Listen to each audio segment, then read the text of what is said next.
educational satellite television programs.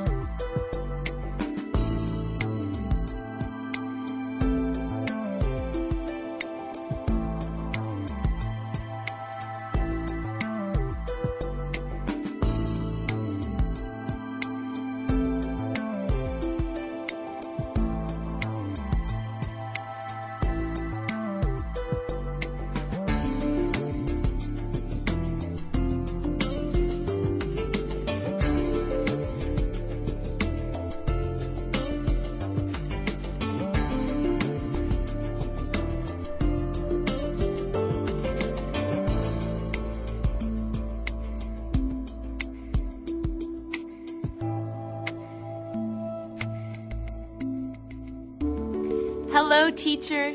Hello, students. Welcome to today's lesson on the transport system.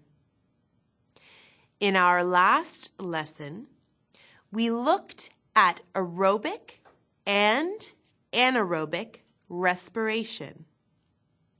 We compared the two processes and learned how they function in the human body. We also learned about lactic fermentation and alcoholic fermentation. Today, we will study the transport system. We will learn about the circulatory system and discuss how nutrients and oxygen are transported throughout the body. If you are ready, we will begin. Students, how do you think nutrients travel throughout the body? Take a few minutes and discuss this question with a partner. When I return, we will answer it together. Students, let's get ready. Begin.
Time's up. Let's get back to our lesson. Thank you for taking part in this discussion, students. In order to function, all organisms need their cells to be supplied with food and oxygen. Single-celled organisms can rely on diffusion to transport materials throughout their systems and to pass materials between themselves and the external environment. However, as animals get larger, they become more complex creatures made up of more cells. Diffusion alone will not supply all the cells with what they require to survive. The reason for this is because there is not enough surface area available on the body for the exchanges to take place.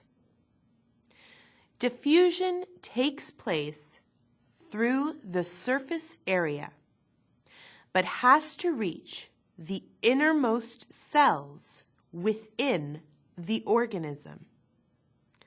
The ratio of surface area to volume in animals is such that diffusion alone is insufficient. Nutrients, together with oxygen and water, are necessary for proper survival of the organism. Once nutrients are broken down by the digestive system and are absorbed, they need to be distributed to various organs and tissues in the body. All organisms require glucose for cellular respiration. The removal of waste products from metabolism depends on the transport system. Oxygen is needed by the cells to carry out various processes and activities.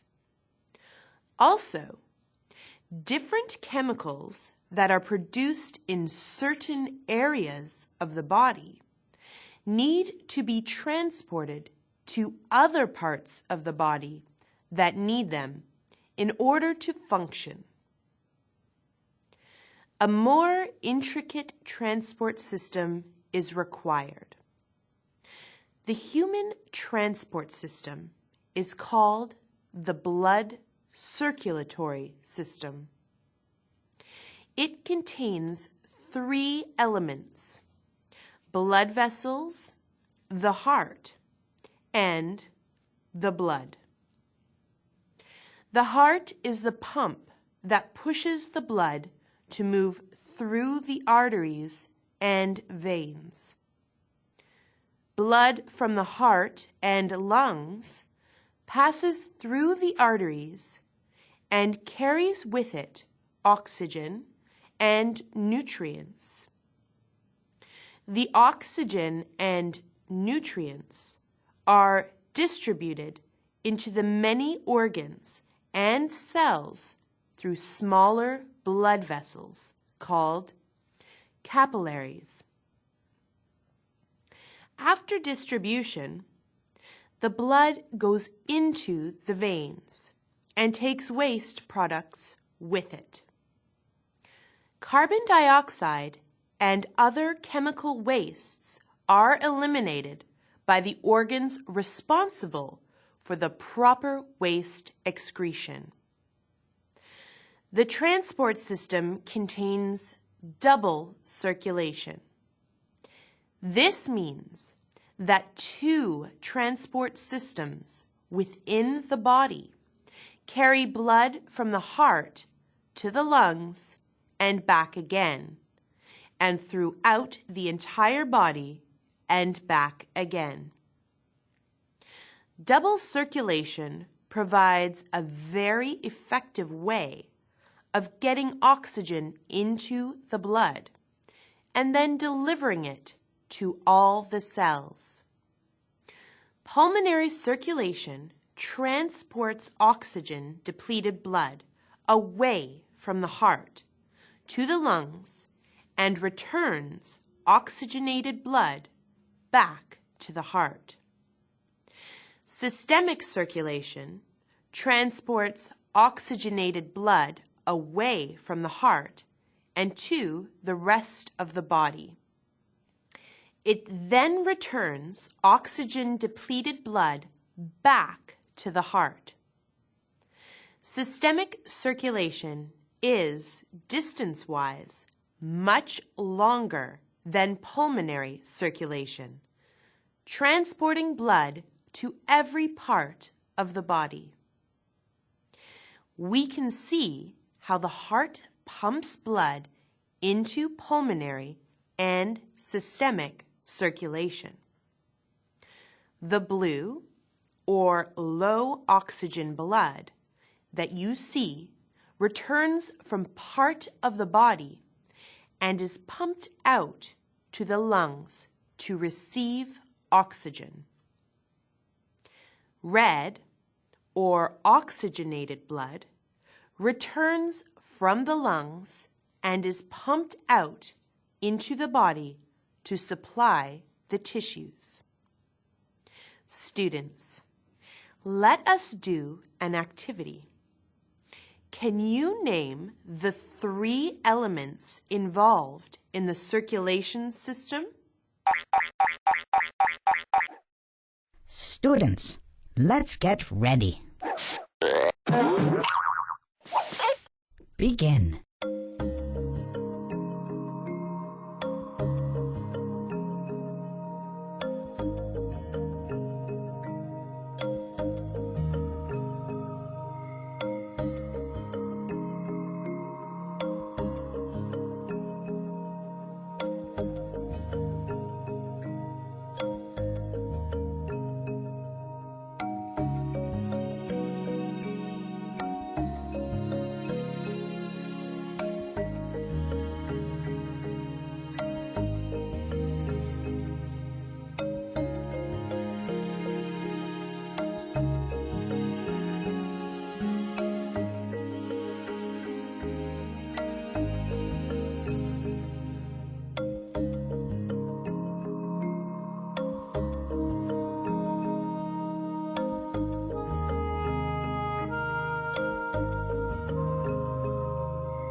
Time's up.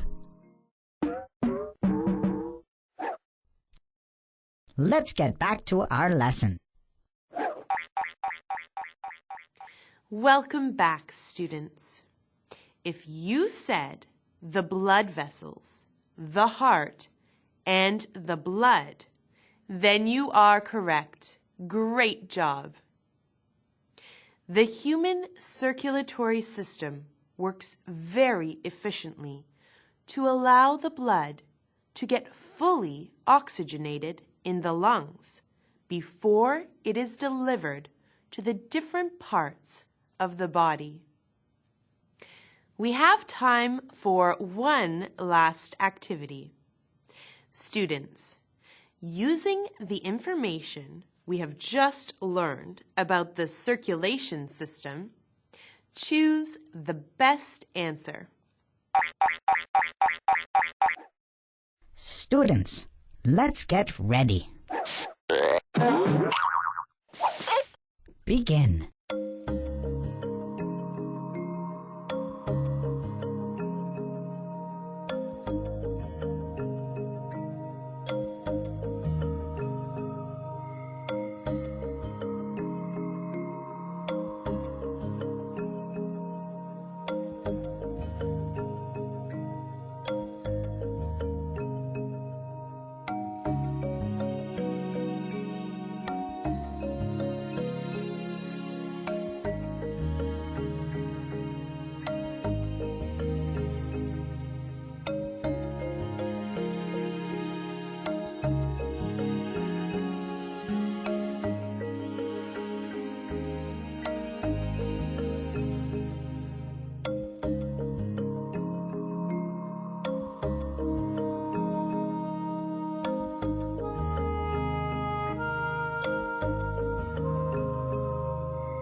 Time's up. Let's get back to our lesson. Nice to see you again, students. Let us go through the answers together. The heart, blood vessels, and blood make up the circulatory system. the human transport system contains double circulation. Pulmonary circulation transports oxygen-depleted blood away from the heart. Systemic circulation transports oxygen-rich blood away from the heart. How did you do? We have reached the end of our lesson. Today, we studied the human transport system. We learned about the circulation system. We discussed the 3 elements involved: blood vessels, the heart, and the blood. We also discussed the way in which pulmonary and systemic circulation function as well. Until next lesson, thank you, teacher. Thank you, students.